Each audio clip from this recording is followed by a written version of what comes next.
called E-I-E-I-O, Chapter 1. Once upon the recent past and present, there lived Farmer Brown, Mrs. Farmer Brown, their muscular, dutiful son Plant, and bonny and beautiful daughter Harvest. The Browns' barnyard friends lived in a state of elation, knowing that they would never be served to a carnivorous eating nation. There was Porky Pig, Elsie the Cow, Donald Duck, Chicken Little, and Bugs Bunny, who faithfully, famously, and haughtily bade all good night. That's all, folks. The Browns appeared to mirror the all-American family, happy hunters with weapons to spare, conservative voters, and always willing their God to serve, absolutely straight in every sense of the word. Until the coming of Weed, Harvest, aptly named Beau. Harvest, how is it your fellow is always so mellow? Weed smokes marijuana. He gets high a lot, indeed. Excuse me. In time, Farmer Brown, dragged along by curiosity, took a drag. Yes, his harvest had led him to a harvest of happiness, absolute moments of bliss. Sensing the time was ripe, Weed suggested he grow grass in the meadow for profit and pleasure. As you sow, so shall you reap. Facing the irresistible versus the illegal, the farmer's feet of clay, often off the ground, chose the wayward way.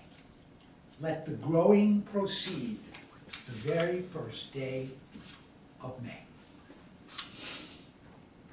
As fate would have it, many months past May, a police pot-searching helicopter hovering above the field spotted Weed's stash of hash and Elsie as high as a kite in an absolute state of delight.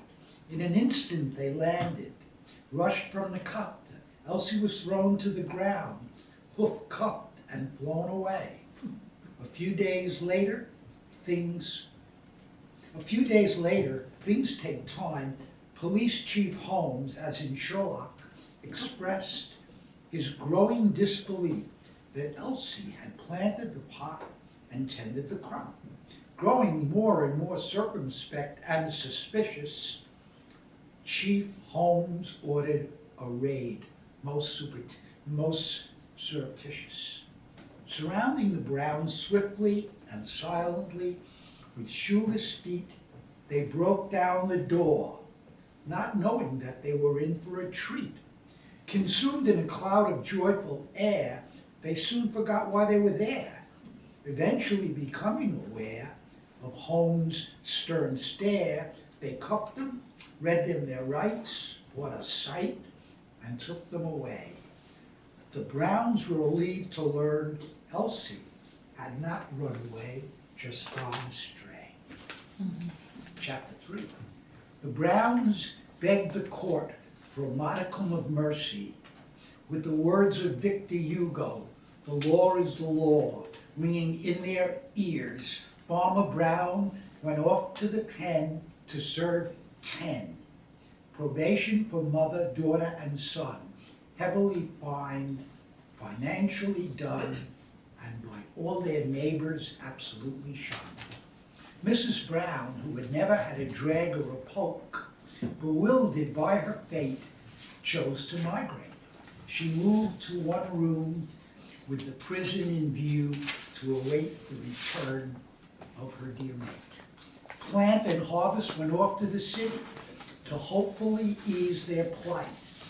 Plant found a job from midnight to 8, no benefits and minimum wages, cleaning 1%ers, exotic pet cages. Harvest, not seeing a ray of light, also became a woman, alas, became a woman of the night.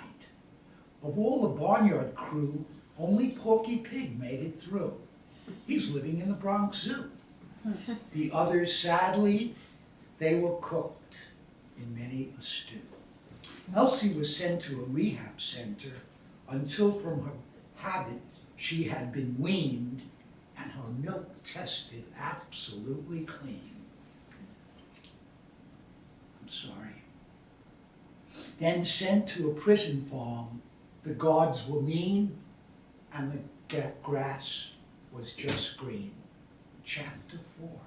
Eventually, Harvest was introduced to a client who was truly a real Prince Charming, and they lived happily ever after. Plant met the daughter of a wealthy pet owner, his Wall Street career now in full bloom and expecting a baby very soon. Farmer Brown's sentence shortened. He reunited with his faithful wife. They waited for weed and got Elsie pardoned. They all moved to the mile-high city, growing higher in every way, to Denver, Colorado. There they will live for many a day. E-I-E-I-O.